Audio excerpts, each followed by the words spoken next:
Okay, what's up, guys? So one thing I noticed from a Midsummer Night's Dream would be the role of chance that was played in a lot of it, like how Oberyn was running into Helena and Demetrius just in the middle of the forest, and how Puck mistakenly uh, gave Lysander and Demetrius the potion instead when he was told to give it to Demetrius. Um, just kind of how everything was interconnected. Two values that I saw.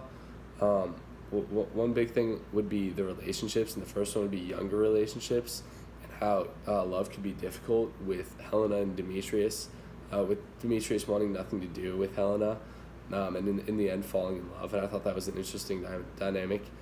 And between Oberon and Tatina, and how that was like an older love, which would be the second value, and how they also had their difficulties and worked things out in the end.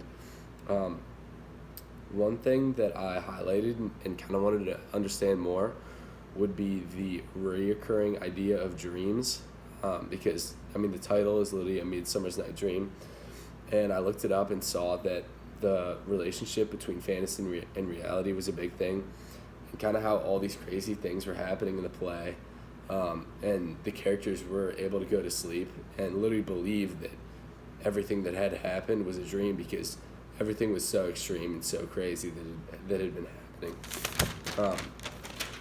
The next thing I thought interesting was the gender depiction, and this was one thing that I picked out was the relationship between Oberon and Titania, and one thing about that was Oberon kind of won out in the end over Titania, and got the servant boy that he'd been going for the whole time, because they'd been fighting throughout the play.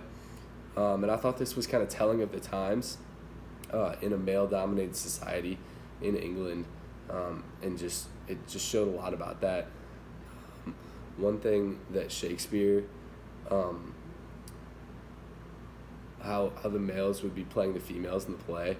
I think that a modern day play would be a lot more meaningful, because you could actually see the interactions of a male and a female, kind of how it would be meant to be, and maybe it would be more humorous for pastimes in Shakespeare's era. So the two questions I have for you guys would be, what do you kind of think about the relationship between Demetrius and Helena? Kind of how at the beginning of the play, Demetrius wanted nothing to do with Helena, and then really the only reason they ended up together was because he got the magic flower love potion, and kind of that dynamic, and how you might not think you're going to end up with someone when you're younger, and then things just kind of work out like that.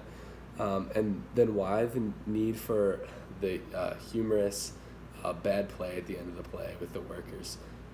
I thought that was an interesting thing to have and add on at the end. So yeah, thanks guys.